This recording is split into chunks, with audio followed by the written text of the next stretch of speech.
Comienza el Catecismo de la Iglesia Católica. Un programa dirigido por el Padre Luis Fernando de Prada.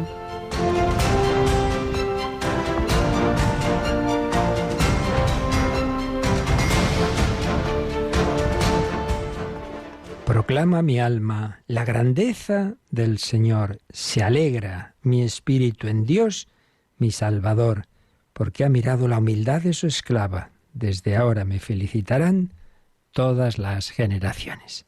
Alabado sean Jesús, María y José. Muy buenos días en este 22 de diciembre. Nos ha tocado el gordo de la lotería. Conocemos a Jesucristo, el Emmanuel, Dios con nosotros. Conocemos a María y con María proclamamos su grandeza, la grandeza del Señor, no la nuestra. Somos pobres, somos pequeños, somos pecadores, pero no ha venido a por los justos, sino por los pecadores.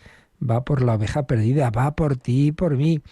Y nos alegramos en nuestro Salvador con María. Debe proclamar nuestra alma esa grandeza del Señor y alegrarse en el Señor, nuestro Salvador, porque en nuestra pobreza viene a nosotros, porque va a nacer en un pesebre, porque no hace ascos de nuestra miseria, de nuestra pobredumbre, de nuestra pequeñez, todo lo contrario. Pues con María proclamamos esa grandeza del Señor y también cumplimos esta profecía. Quien que escuchara a María en aquel momento, en aquella pequeñísima aldea de esa nación pobre, humilde, Israel, cuando dice esa mujer israelita, esa jovencita, desde ahora me felicitarán todas las generaciones, muchos dirían, ¿esta de qué va? ¿Pero qué está diciendo? Pues mira, cumplido. Llevamos ya 20 siglos. No hay ninguna mujer tan invocada, tan cantada, tan alabada, tan representada, musicalizada, pintada en esculturas de todo, como la Virgen María, y sobre todo invocada, llevada en imágenes, en medallas. Todas las generaciones la llaman bienaventurada, y tú y yo también, y Radio María extiende esta palabra, esta alabanza y este agradecimiento a Dios nuestro Señor, a Dios nuestro Salvador. Bueno, pues estamos ya tocando la Navidad, 2 días, y estas lecturas de estos días nos ponen ahí a María. María no es el centro, pero está en el centro. Ella lleva a Jesús. Ayer oíamos su visitación, las palabras de Isabel y hoy la respuesta de María con este Magnificat que la Iglesia todos los días, todos los siglos reza en las vísperas por la tarde, en esa oración litúrgica, y que nosotros hoy también, en distintos momentos, vamos a cantar con María este Magnificat. Lo haremos de manera especial luego a las 11 de la mañana. Natalia Otero, buenos días. Muy buenos días, padre. Porque ¿qué pasa a las 11 de la mañana, a las 10 en Canarias? Pues hoy se ha dicho bien en la programación, que toca campaña de Adviento. Claro que sí, seremos ese rato de compartir con vosotros, de proclamar con vosotros la grandeza del Señor por las maravillas que hacen tantos corazones a través de Radio María.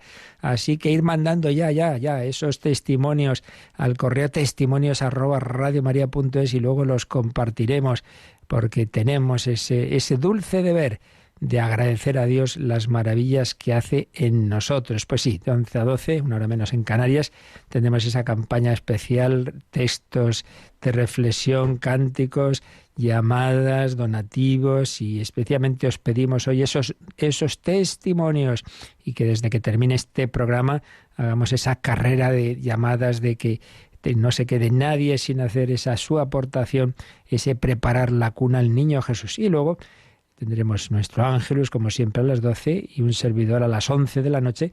Despedirá la programación El Hombre de Hoy y Dios, fijándonos en ese santo San Ignacio de Loyola, que toda esa energía que ponía al servicio del rey temporal y en la conquista de la dama de sus sueños, una vez convertido en Loyola, pues lo hará al servicio de Jesucristo, Rey eterno, y de la Virgen María, que le visitó en Loyola. Hablaremos esta noche esa preciosa conversión de San Ignacio, donde estamos todavía en ese año ignaciano, porque estamos en el 2021, terminando este año, y en 1521, es decir, hace 500 años, el Señor cambió ese corazón. También Íñigo proclamó las grandezas del Señor, pues lo hacemos también nosotros, y hoy dedicamos una última reflexión tomada de don Justo López Melús sobre la caridad en la convivencia, en la vida ordinaria, en las familias, en las comunidades religiosas, en las parroquias.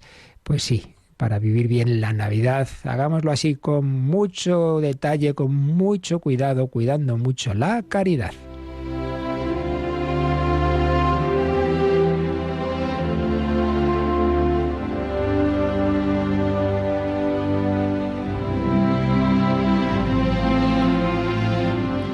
Los hombres no son islas. Reflexiones que nos dejó el padre Justo López Melús. Para vivir la caridad en el día a día, gestos exquisitos, afabilidad, serenidad de ánimo. Escribía Pronsato, sueño una comunidad en la que no falten los privilegiados, con tal de que estos privilegiados sean los pequeños, los débiles, los últimos. Sueño con una comunidad en la que no haya tiempo que perder. Quiero decir, que haya tiempo que perder para el reposo, la distensión, la desintoxicación, pero no haya tiempo que perder en boberías, chismes, insinuaciones, sospechas, maledicencias, charlatanerías. Donde se ama, no hay nunca tiempo que perder. No hay nada que absorba tanto como el amor. Una comunidad, una familia, una parroquia, en la cual ninguno se toma demasiado en serio, pero donde cada uno se sienta tomado en serio por los demás. Sueño una comunidad en la que sea bruscamente desaprobado todo intento de hablar mal de una persona ausente y en la que todos se encuentren seguros. Una comunidad en la que la única sospecha válida sea la sospecha de que algún hermano no recibe la parte de amor que le corresponde.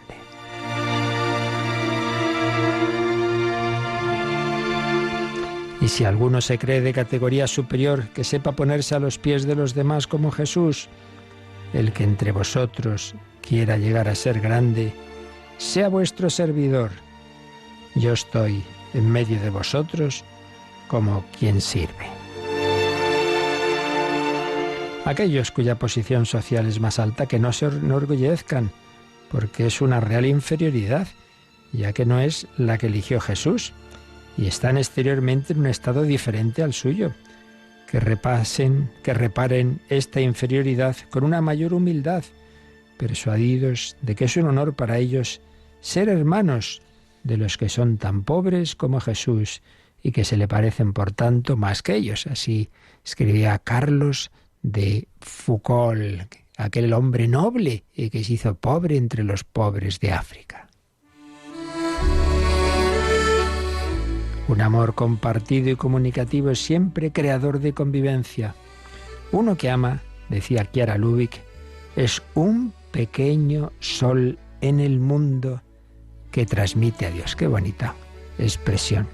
Tú puedes y debes ser un pequeño sol en tu casa, en tu familia, en tu trabajo, entre tus amistades, entre las personas que Dios te pone cerca. Es un sol que transmita esos rayos del amor y así reflejes el amor de Dios incluso sin palabras. En cambio, uno que no ama vegeta y es poco de la Iglesia, nada de María, nada de Cristo. O el cristiano hace resplandecer a Jesucristo en cada acción de su vida terrena, o no es auténtico seguidor de Cristo. Caminar con Cristo es aprender a convivir y a consolar. Hay que caminar en la vida como los discípulos de Maús, con ese tercero entre nosotros que da valor divino a todos nuestros actos.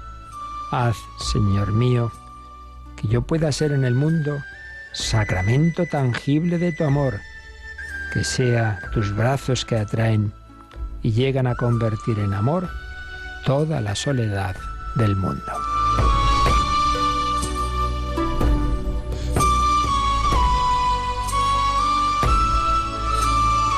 Terminamos con una especie de decálogo de la convivencia basada en la caridad. 1. Aceptarás al prójimo como es, amándolo con todos sus defectos.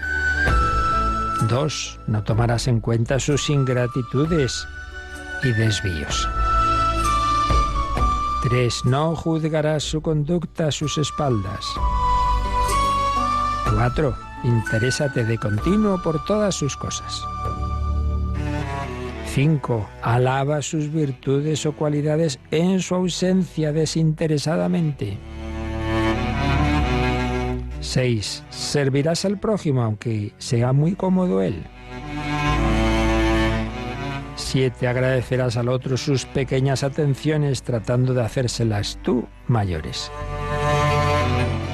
8. Estarás siempre alegre para alegrar a todos, aunque interiormente no te sientas así. 9. Te gozarás con los triunfos del otro sin envidiarlos. 10. Pide las cosas, por favor. Y si haces algo mal, pide perdón. Bueno, podemos resumir esta última indicación uniéndolo con los demás en esas 3 palabras que tantas veces ha repetido el Papa Francisco, fundamentales para la convivencia. Por favor, gracias y perdón. No te acostumbres a exigir, pide por favor a tu mujer, a tu marido, a todos. Por favor, gracias. No te creas que se te debe todo. Siempre hay que dar las gracias, por supuesto, ante todo a Dios, pero también a los hombres. Por favor, gracias y perdón, porque todos nos equivocamos. Todos hacemos cosas mal, no eres tú el único perfecto. No. Por favor, gracias y perdón. Pues así se lo pedimos al Señor para vivir esa paz, esa alegría, ese amor en nuestra vida ordinaria que nos traerá una gran felicidad.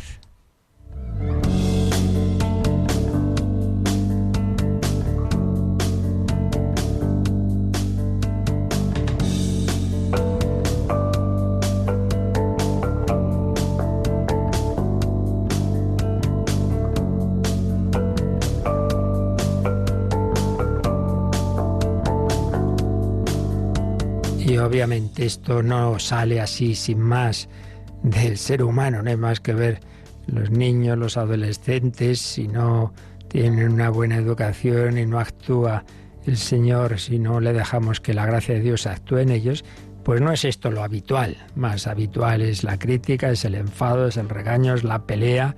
Sí, todos tenemos el pecado original, por eso necesitamos la gracia de Dios, que no solo sane esas consecuencias del pecado, esa tendencia egocéntrica, esa soberbia que siempre se cree uno ahí el centro del mundo, esa ira que te enfadas en cuanto no tienes las cosas como te gustaría. Todo eso, todas esas tendencias que tenemos, esas heridas en nuestra alma, solo la gracia de Dios puede sanarlas en profundidad. Y esa gracia se recibe en la comunicación con la fuente de la gracia, que es el Hijo de Dios hecho hombre, Emmanuel, nuestro Salvador, nuestro Redentor. La salvación no es solo llevarnos a la salvación eterna del cielo, que obviamente ese es el objetivo final, sino que empieza ya aquí, estás salvado tanto cuanto estás unido al Salvador. Y nos unimos con Él sobre todo, no solo, pero sobre todo, a través de los sacramentos. Y bueno, estamos viendo cómo en la liturgia, cuya columna vertebral son los sacramentos, pero luego tiene todos esos otros elementos, pues como todos los aspectos, todos los signos que en ella están, pues son eso, signos visibles de lo que no vemos, de lo invisible, de esa gracia de Dios que va transformando nuestros corazones si nos acercamos a toda esa celebración, todas esas celebraciones litúrgicas con el corazón abierto.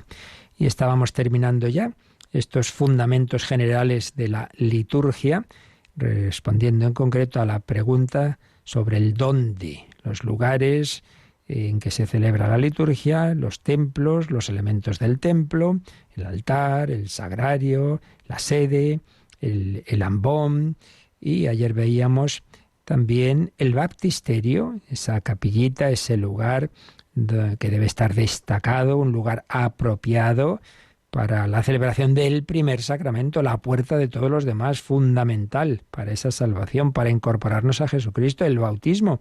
Pues no puede ser ahí una pila ahí de cualquier manera chuchurría que la coges, la tiras, que no sé qué, para arriba, para abajo. No, hombre, no. Al menos en las iglesias pues de cierto tamaño, parroquiales, por supuesto, que es donde se hacen los bautizos, pues que sea un lugar digno donde pueda reunirse la comunidad, celebrar el bautismo, etcétera. También hablábamos de esa pila de agua bendita, cuyo significado es renovar nuestro bautismo, las promesas del bautismo. Yo entro en la Iglesia y con esa agua le digo al Señor que sí, que yo quiero vivir para Él, que yo quiero estar consagrado al Padre y al Hijo y al Espíritu Santo, en el nombre del Padre y del Hijo y del Espíritu Santo, y también símbolo de la contrición, del arrepentimiento de mis pecados. Cojo esa agua pues en ese doble sentido, de decir que yo estoy encantado de haber sido bautizado, que quiero vivir como verdadero Hijo de Dios, y que eso implica renunciar al pecado, a Satanás, etcétera. El bautismo, la capilla, el lugar para esa celebración, el baptisterio y esa agua bendita. Y hablábamos también de la penitencia. Lo suyo, el ideal, en condiciones ordinarias, es que la penitencia, puesto que es un sacramento, se reciba también en el templo y en la sede propia para este sacramento. Siempre, según el código, siempre debe haber ese lugar que llamamos confesionario, que tenga, para quien lo desea hacerlo así, esas rejillas, para quien prefiera ese anonimato, poder expresar eso, su arrepentimiento a través de ese. Pero también se pueden tener otro tipo de sedes, que en ese caso sí que puedan verse, dialogar penitente y sacerdote. Eso pues, digamos, siempre que haya posibilidad, también física, y dependiendo del tamaño de la iglesia, etcétera. Pero el ideal sería que hubiera las dos formas, las dos sedes. Y en principio, ya digo, la norma general es dentro de la Iglesia. Pero dice el código, salvo por causa justa. Es decir, si causa justa puede haber muchas, por las que una persona ve un sacerdote por la calle, o estamos en una peregrinación, pues evidentemente donde sea. Más importante es confesar y no dejarlo pasar, aunque no estés en el sitio perfecto. Pero aquí estamos hablando, obviamente, pues dentro de los lugares litúrgicos, pues lo suyo es en la Iglesia, y dentro de la Iglesia esa sede penitencial. Bueno, pues es lo que veíamos ayer. Pero el número 1185, donde se hablaba de este baptisterio y de esa sede penitencial, tiene un tercer párrafo que simplemente leímos, pero no nos dio tiempo apenas a comentar. Así que, Natalia, vamos a leer el tercer párrafo del 1185. El templo también debe ser un espacio que invite al recogimiento y a la oración silenciosa, que prolonga e interioriza la gran plegaria de la Eucaristía. Es algo que hemos ido viendo en los días anteriores, pero que aquí, al acabar estos números relativos al templo, pues nos vuelve a recordar el catecismo, algo muy importante, muy importante. Es verdad que el templo cristiano nace ante todo para la celebración de los sacramentos, en primer y principal lugar de la Eucaristía, y por ello el centro arquitectónico del templo cristiano, pues ya lo veíamos, ¿no? Es el altar.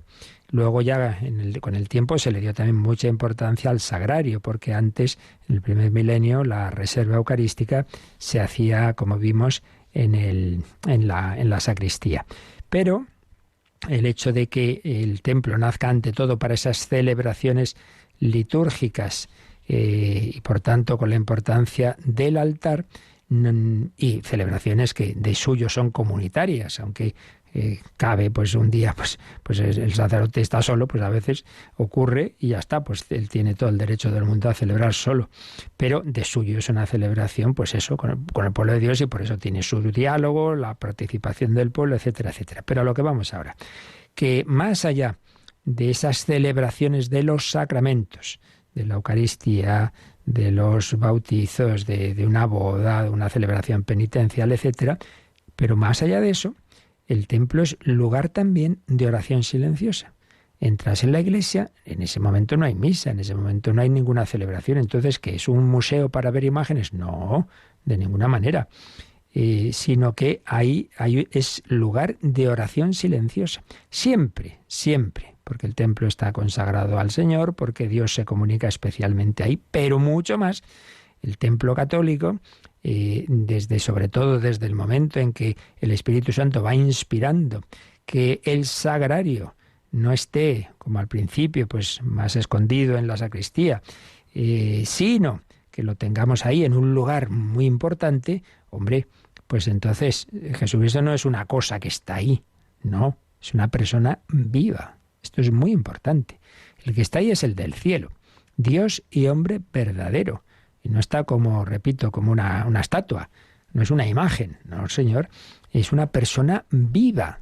Es la segunda persona, la Santísima Dios verdadero, y por eso lo suyo es la genuflexión.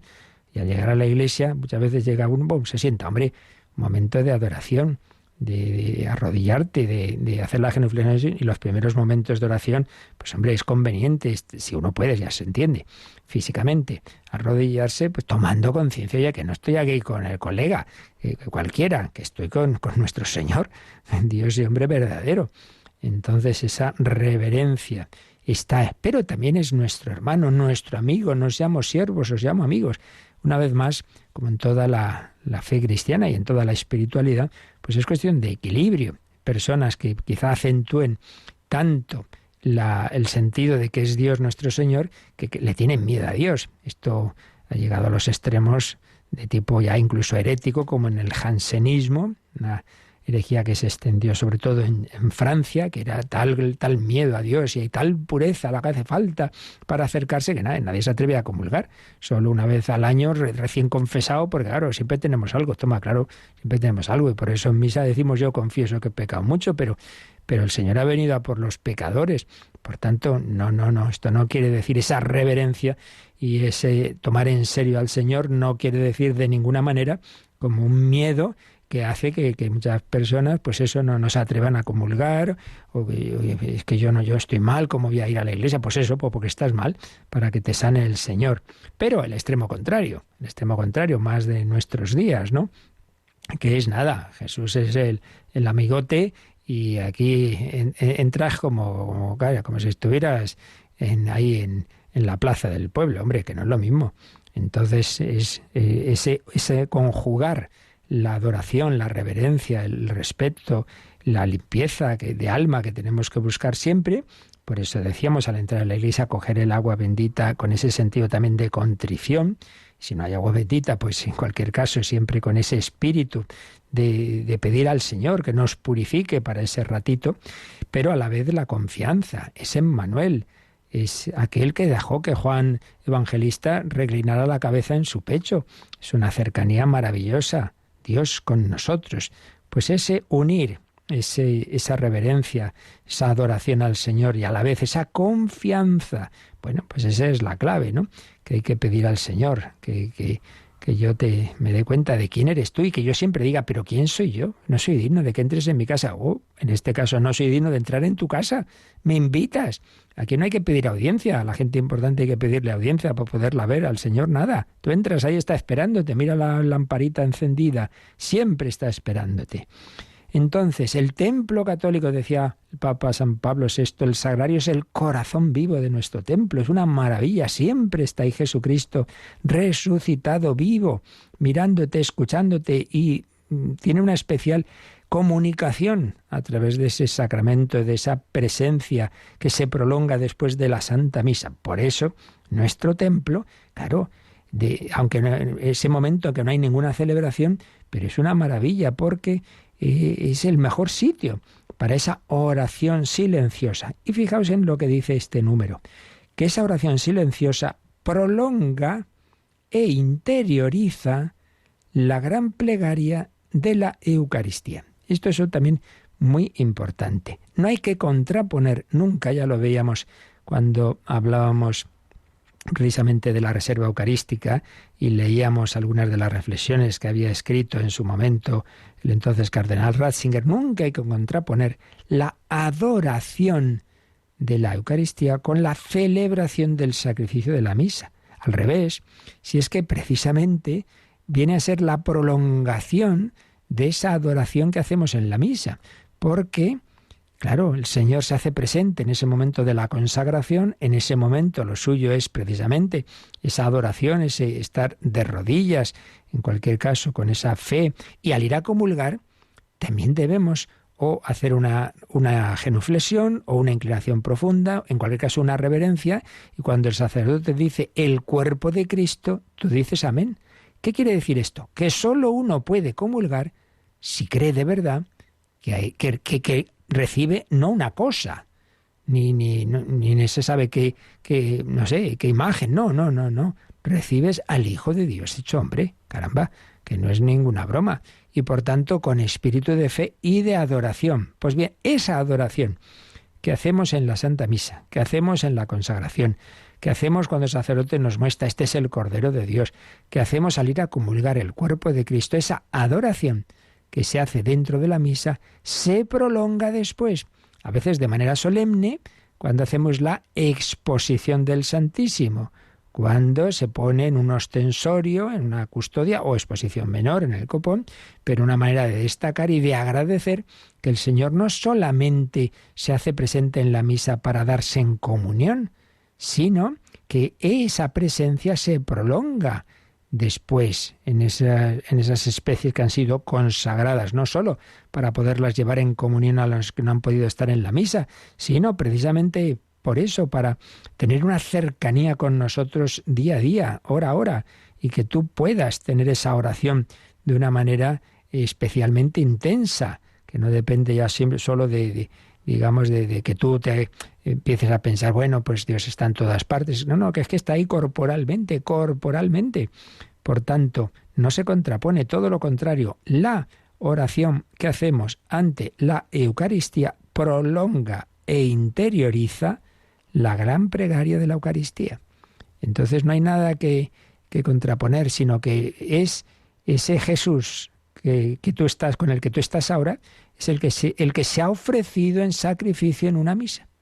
Es ese mismo, es la víctima del sacrificio por ti actualizado, el sacrificio de la cruz que se actualiza en la celebración eucarística. Hombre, pues si tenemos este hiperregalo de que Él mismo, con el que estuvieron los apóstoles, Él mismo que se invitó a casa de Zaqueo, y Zaqueo tuvo esa alegría de tener a Jesús en su casa, el mismo que fue a tantas casas, la de Marta, María y Lázaro, etcétera, lo tenemos en nuestras iglesias. Por eso, lo he recordado con frecuencia, cuando a Santa Teresa le decían, ¡ay, qué suerte tuvieron los que vivieron en tiempos de Jesús! Y decía, pero hombre, pero ¿qué dices? La suerte la tenemos nosotros, porque a fin de cuentas, entonces Jesús solo estaba en un sitio. ¿Dónde está Jesús? Está en Cafarnaún. Vaya, hombre, estamos aquí en Jerusalén, eso nos pilla muy lejos, no podemos verle.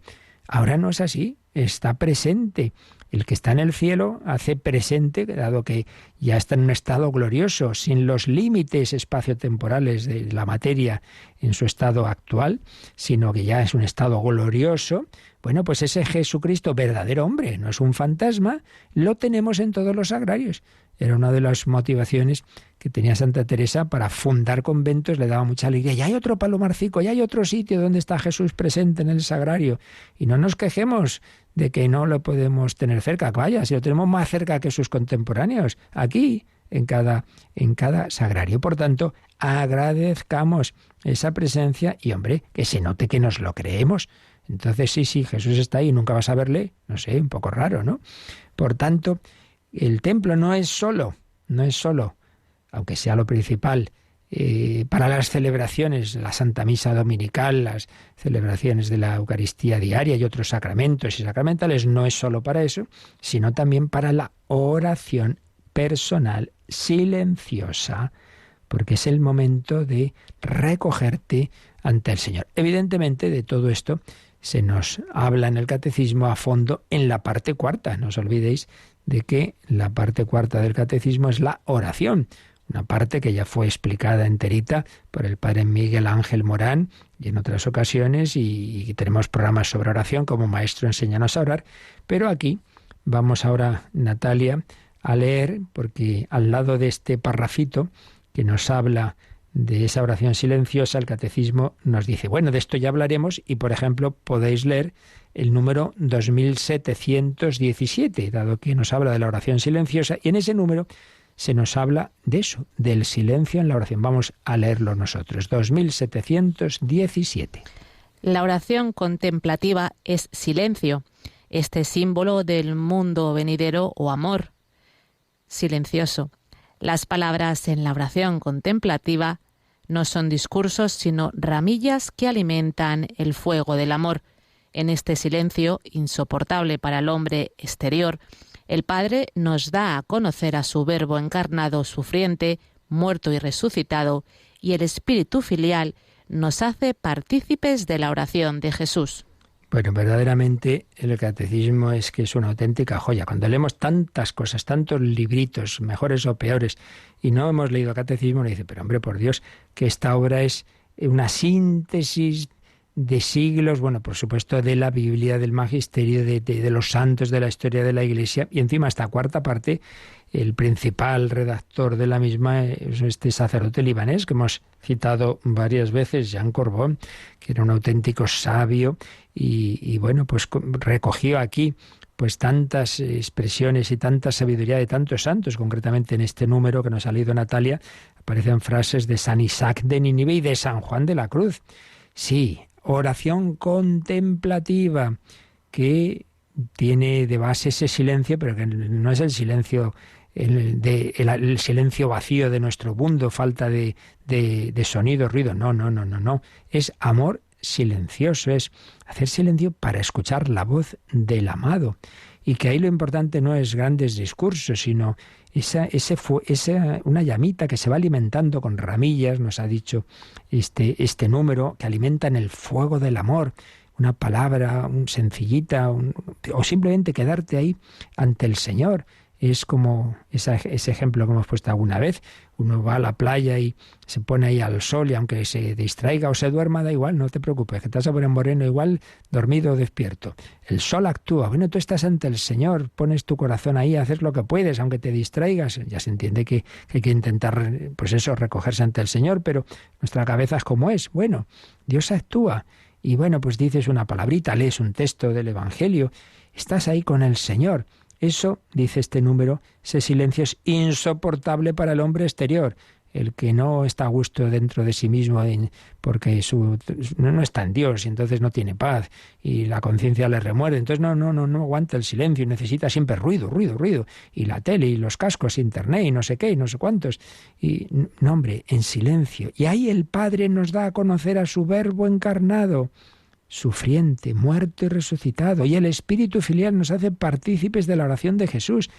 Pero ¿cómo se hace esto? Bueno, tú, nadando se aprende a nadar, ¿no? Orando se aprende a orar. Tú ponte todos los días un ratito, todos los días ante el Señor, pide si quieres consejo a un sacerdote, algún librito que te ayude para empezar. Santa Teresa se pasó años que necesitaba siempre un libro para empezar la oración, luego ya no le hizo ninguna falta, pero al principio pues sí, y por supuesto siempre la Biblia, las lecturas de la misa siempre pueden ayudar. De esto hay un montón de libros y de aplicaciones en el móvil, ¿ya? En eso también nos puede ayudar, como todo, para bien y para mal. Se puede usar para mal y distraernos, pero también para bien.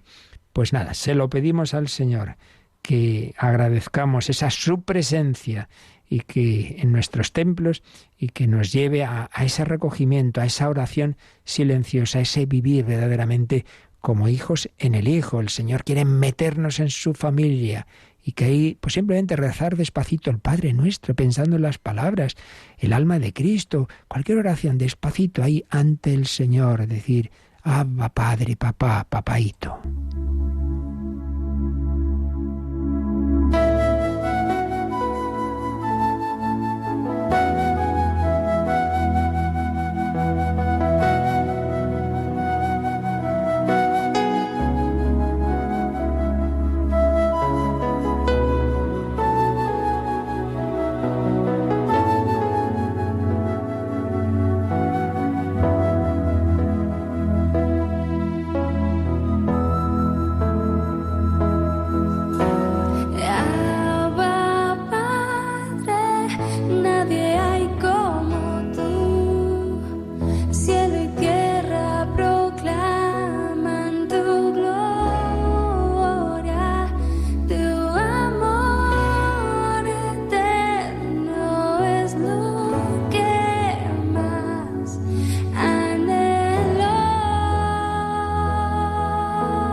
Conoce la doctrina católica. Escucha el catecismo de 8 a 9 de la mañana, de 7 a 8 en Canarias. Y los sábados a la misma hora profundizamos en los temas tratados en el programa En torno al Catecismo. Abba Padre, Jesús, el Señor, el Hijo de Dios, hizo nuestro hermano para llevarnos a estar en esa familia de la Santísima Trinidad. Esto empieza aquí, en la vida de la gracia, pero se consuma en la gloria. Y por eso, el último número de toda esta parte introductoria sobre las grandes cuestiones de la liturgia, que es el número 1186, nos va a hablar de la significación escatológica del templo. Es ya el último número de este apartado, lo leemos, Natalia, 1186. Finalmente, el templo tiene una significación escatológica. Para entrar en la casa de Dios ordinariamente, se franquea un umbral, símbolo del paso desde el mundo herido por el pecado al mundo de la vida nueva al que todos los hombres son llamados. La iglesia visible simboliza la casa paterna hacia la cual el pueblo de Dios está en marcha y donde el Padre enjugará toda lágrima de sus ojos. Por eso también la iglesia es la casa de todos los hijos de Dios, ampliamente abierta y acogedora. Pues de nuevo un número precioso, muy profundo y que nos recuerda pues esto, que hay un salto, que hay un paso fundamental, primero de vivir pues al margen del Señor, en el mundo herido por el pecado, en que el centro soy yo, todo en función de mí, a haberse encontrado con el Señor y darnos cuenta que estamos hechos por Dios y para Dios, y que nuestra alegría, nuestra libertad, nuestra felicidad, pues está precisamente en vivir no ahí como el centro del mundo soy yo, sino como hijo amado del Padre, vivir por Él y para Él. Y eso pues se manifiesta entrando en esa familia de los hijos de Dios que hemos visto, que es precisamente a través del bautismo cómo se entra y cómo tenemos ese banquete, esa comida de los hijos de Dios, es el banquete eucarístico, pero que ni más ni menos que lo que se come es la víctima del sacrificio, el cordero inmolado por cada uno de nosotros, se ha ofrecido, nos alimenta, pero antes hay que purificarse, niño, hay que lavarse las manos. Bueno, pues tenemos el sacramento de la penitencia y tenemos esos signos también, esos sacramentales como es el agua bendita, los actos de contrición, etcétera, etcétera. Bueno, pero a lo que ahora nos interesa, que ese paso del mundo sin Dios, o con un Dios lejano, al Dios hecho carne en Jesucristo, que se nos comunica a través de los sacramentos, de la liturgia. Ese paso, en concreto, implica ese entrar en la iglesia. Entonces también está ese simbolismo. Entonces llego a la iglesia, hay aquí un umbral, ¿y qué significa eso? Que paso, que ahora entro en esa casa de Dios, casa de Dios. Entonces di el paso primero en el bautismo, pero sigo dándolo. Cada vez que me acerco, que entro en casa, es pasar desde el mundo herido por el pecado al mundo de la vida nueva, la vida nueva, la vida de la gracia, la vida en Cristo, la vida en el Espíritu Santo. Y esa iglesia visible en la que entro simboliza la casa paterna. Es como el hijo pródigo que vuelve a casa, o el hermano mayor que viene del trabajo, de hacer cosas buenas, sí, pero hacer cosas buenas desde su autosuficiencia. No, hombre, no. Más importante no es lo que hagas, es lo que eres hijo y hermano. Corazón filial y fraternal. Y por eso nos reunimos aquí como hermanos en Cristo para alabar al Padre en el Espíritu Santo. Esta es la iglesia, esta es la casa paterna, esta es la casa de la familia. Pero a su vez, este paso desde el mundo neopagano, desde el mundo sin Dios o de un Dios lejano al mundo de la vida de la gracia, de familia, ese paso es símbolo de un paso más definitivo. ¿Cuál? Pues el que en nuestra muerte traspasaremos ese umbral de la muerte para entrar en la casa definitiva, en la iglesia definitiva, en la Jerusalén celestial. De esto hemos ido hablando en toda esta parte de la liturgia, pues como a fin de cuentas, claro, la liturgia fundamentalmente es la liturgia celestial. es la que se celebra en el cielo, y la nuestra es participación aquí abajo, como una ventana que se abre del cielo aquí, porque recordemos, la primera pregunta que nos hacíamos de estas 4 preguntas que hemos ido viendo de quién celebra, cómo, cuándo y dónde, la primera del quién, decíamos, hombre, el celebrante principal siempre es Cristo resucitado, el sumo y eterno sacerdote, Dios y hombre verdadero, pero cabeza del cuerpo místico. Y como los miembros del cuerpo místico somos nosotros, pues también nosotros celebramos con Él, pero el principal siempre es Él, siempre es Él. Por eso, el que preside la celebración, el sacerdote, el obispo, etcétera, pues lo suyo es que lleve unas vestiduras litúrgicas representando que en ese momento no es Él, que menos que nunca, sino que es Cristo. In persona Christi, no soy yo. Cuando yo digo esto es mi cuerpo, no es el cuerpo mío, es el cuerpo de Cristo. Esto es mi cuerpo. Cuando yo te perdono, yo no tengo nada que perdonarte, yo te perdono en el nombre del Padre y del Hijo y del Espíritu Santo. Pues eso que ya, ese salto que aquí damos al entrar en la iglesia, entrar en la casa de Dios, no olvidemos de que es una preparación del paso a través del umbral de la muerte hacia esa casa, que nos ha citado aquí el Catecismo, esa frase del Apocalipsis, donde el Padre enjugará toda lágrima de sus ojos.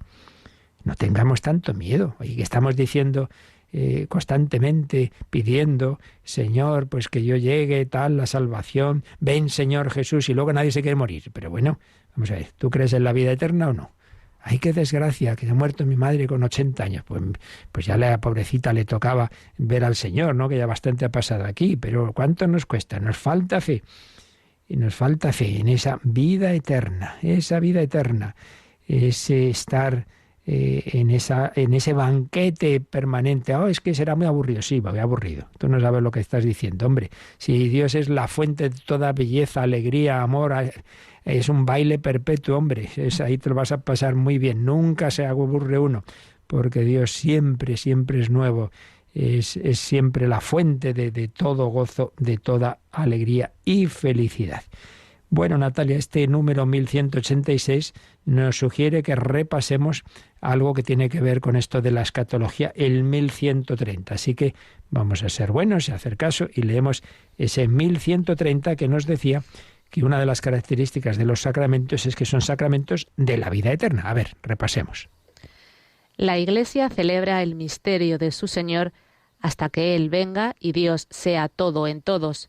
Desde la era apostólica, la liturgia es atraída hacia su término por el gemido del Espíritu en la Iglesia, Maranatá. La liturgia participa así en el deseo de Jesús.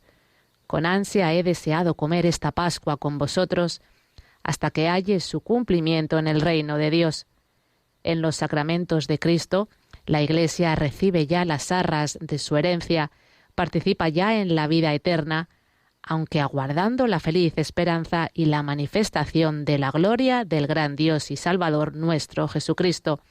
El Espíritu y la esposa dicen: ven, ven Señor Jesús. Y luego este número añadía una cita de Santo Tomás de Aquino, en que resumía las dimensiones del signo sacramental, y uno de ellos pues es esa dimensión escatológica, anticipa, preanuncia la gloria venidera. Pues bien, esto es muy importante. Es que yo no sé si somos conscientes, pero en efecto, constantemente en la liturgia estamos haciendo alusión a esa vida eterna, y cuando termina la consagración, pues ya sabéis, una de las posibles respuestas es ese ven Señor Jesús. Oye, pues estamos pidiendo que vuelva el Señor, que termine esta historia, y luego en nuestro caso particular con nuestra muerte. Y se nos ha recordado esas palabras de Jesús en la última cena: con ansia he deseado comer esta Pascua con vosotros hasta que haya ese cumplimiento en el reino de Dios. Era la última cena ya. La siguiente cena del Señor con los apóstoles, aparte, es verdad, de esas apariciones que hizo resucitado, pero la cena definitiva es esa cena en la vida eterna. Y en todos los sacramentos hay siempre esa esperanza de la vida eterna, y en toda la liturgia, pero luego pues eso, nos cuesta. Y en los símbolos que nos ayudan a ello, pues claro, el arte cristiano Pero muchas veces, también lo veíamos en alguna ocasión, en las primeras grandes iglesias cristianas, en un lado solía ponerse una representación de la parusía de Jesús, que vuelve entre las nubes del cielo. Entonces, bueno, era un recordatorio de decir esto, que oye, que estamos pidiendo la vuelta a la parusía, que vuelva el Señor, ven Señor Jesús. Y en otro lado el juicio final, como diciendo, bueno, aquí estamos pidiendo el final, pero mientras estemos aquí tenemos que actuar de manera que en ese juicio final nuestra vida aquí haya sido digna de estar a la derecha del Señor, en esa parábola de Mateo 25. Y bueno, a fin de cuentas también las imágenes de Jesucristo resucitado, de la Virgen, de los santos que nos están diciendo, oye, que están en el cielo, somos ciudadanos del cielo. Entonces esa dimensión que tenemos tan olvidada, claro, no hay que olvidar que en otros tiempos, hasta no hace tanto, pues realmente la vida era mucho más corta y las personas tenían mucha más conciencia de su fragilidad. Y sobre todo en la Edad Media, pues bueno, pues eso, la muerte estaba ahí, a los 40 años, pero luego, claro, ha ido creciendo la esperanza de vida y tal, y nos parece que nada, que uno no tiene que morirse nunca. Bueno, y ya cuando tenga 90 años ya me lo pienso, pero hombre, en cualquier momento, y bien lo vemos, que es mentira toda esa sensación de invulnerabilidad, que no estamos para estar aquí eternamente. Ese ejemplo que alguna vez hemos puesto, ¿no? Un aeropuerto es para estar un tiempecito, lo menos posible, pues eso, haciendo todos los trámites y esperando a meterte en el avión. Un aeropuerto no es para vivir en él. Cuando hay huelgas, hay follones, la gente se pasa ahí días, pues eso es muy malo, muy incómodo. Bueno, pues esta vida es un aeropuerto. Lo importante es coger el avión adecuado en el momento adecuado, pero no es para quedarnos aquí siempre. Y eso nos falta. Entonces, la liturgia, con sus signos, con sus imágenes, con las oraciones, etcétera, pues nos ayuda a tener en cuenta esa dimensión escatológica, nuestros templos. Pues que nos recuerden que esto es aquí, este paso que hemos dado, pasando del mundo al templo, es un símbolo del paso definitivo de este mundo a la vida eterna. Vida eterna que empieza ya teniendo en nosotros a Cristo, que está resucitado, como decíamos, pero que no lo vemos. Estamos en una relación con Él en la oscuridad gozosa, por otro lado, de la fe, pero es verdad, sin verlo. Hombre, pues mucho mejor será verlo, ¿no? Así que no tengamos tanto miedo. Bueno, pues se lo pedimos al Señor, a la Virgen María, que aumente nuestra fe, ella que ya está gloriosa en cuerpo y alma en los cielos, que nos ayude a vivir con esa dimensión de fe, de esperanza y de amor que se consumará en ese cara a cara de la vida eterna. Lo dejamos aquí, tenemos nuestros últimos momentos de oración, de reflexión y también para vuestras consultas de este o de otros temas. Participa en el programa con tus preguntas y dudas. Llama al 91005-9419, 91005-9419. Puedes escribir un mail a catecismo@radiomaria.es o escribirnos un mensaje al teléfono de WhatsApp 668-594-383, 668-594-383.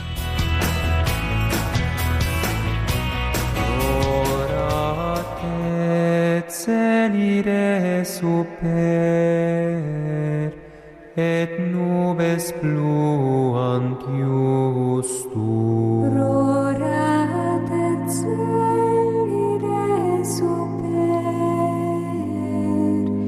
et nubes pluant justum. Ne iras caris Domine, ne ultrame mineris iniquitatis, exet civitas sancti facta est deserta, Sion deserta facta est, Jerusalem desolata est, domus sanctificationis Tuae et gloriae Tuae, ubi laudaverunt te, Patres nostri.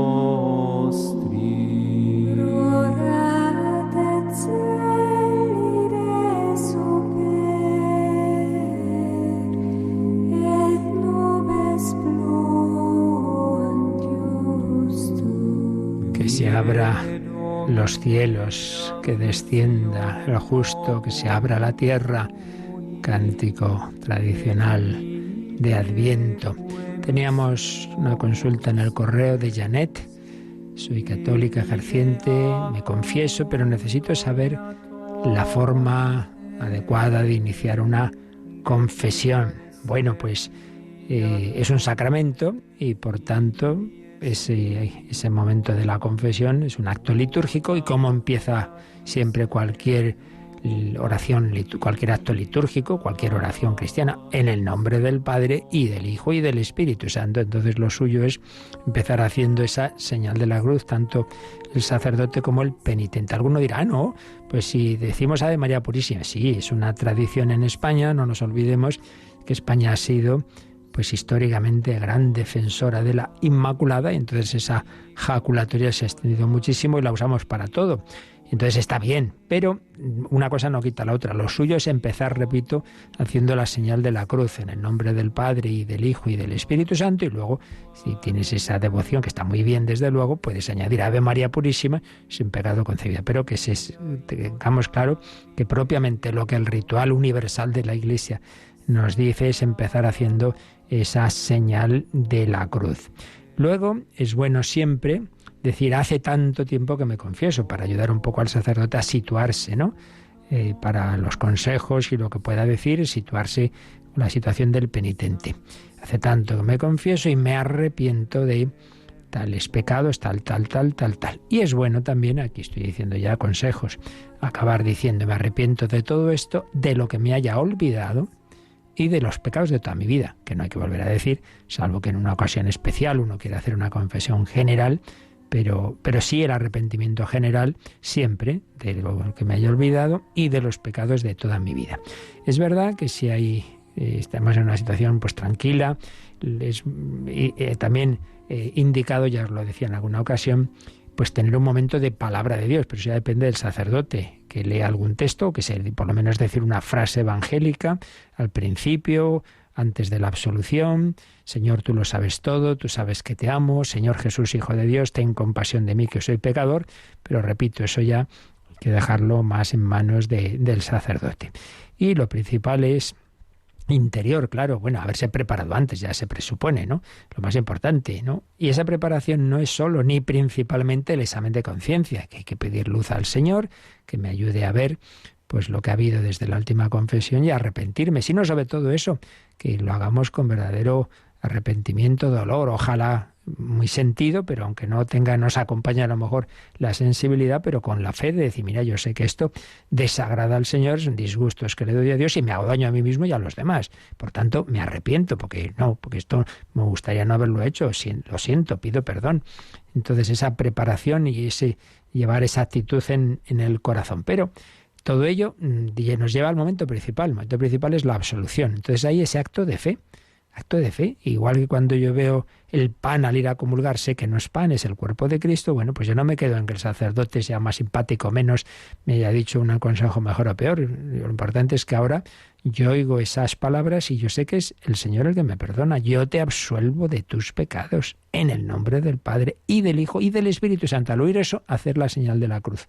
Recibir esa absolución, como cuando recibimos la bendición, hacemos la señal de la cruz, pues también ahí el recibir ese perdón. Yo te absuelvo de tus pecados en el nombre del Padre y del Hijo y del Espíritu Santo. Y luego puede haber varias posibles fórmulas de despedida. La más sencilla es: dad gracias al Señor porque es bueno, y tú respondes: porque es eterna su misericordia. Dad gracias al Señor porque es bueno, porque es eterna su misericordia. El Señor ha perdonado tus pecados, vete en paz. Realmente es una preciosidad de sacramento. No voy a encontrarme con mi debilidad y mi pecado, sino con el amor misericordioso del Señor desde mi debilidad y mi pecado. Pues eso, que lo practiquemos, y sobre todo en este tiempo es la mejor preparación del pesebre de nuestro corazón para recibir en él a Jesucristo. Damos gracias a Natalia Otero, que nos acompaña en estos días del Catecismo, y a todos vosotros. Y ya sabéis, desde ahora mismito seguimos esa carrera de fondo, esa carrera de amor, esa carrera para hacer posible que Radio María no solo siga adelante, sino que se extienda por toda España en esa campaña en la que ahora en estas 2 horas hasta las 11, que tendremos un programa especial, os pedimos esos testimonios que podéis enviar al correo testimonios@radiomaria.es o al WhatsApp 668-594-383, al WhatsApp breves de texto o de voz, pero si es de voz no más de medio minuto, y esas llamadas, esos donativos, aunque sean muy pequeñitos, pero que nadie quede sin hacer su aportación para que podamos seguir adelante en ese 91 822 8010 o en la web radiomaria.es. Bueno, pues pedimos al Señor su bendición para que nos toque el gordo de la lotería, que es que abramos nuestro corazón al amor de Dios. La bendición de Dios Todopoderoso, Padre, Hijo y Espíritu Santo, descienda sobre vosotros. Alabado sea Jesucristo.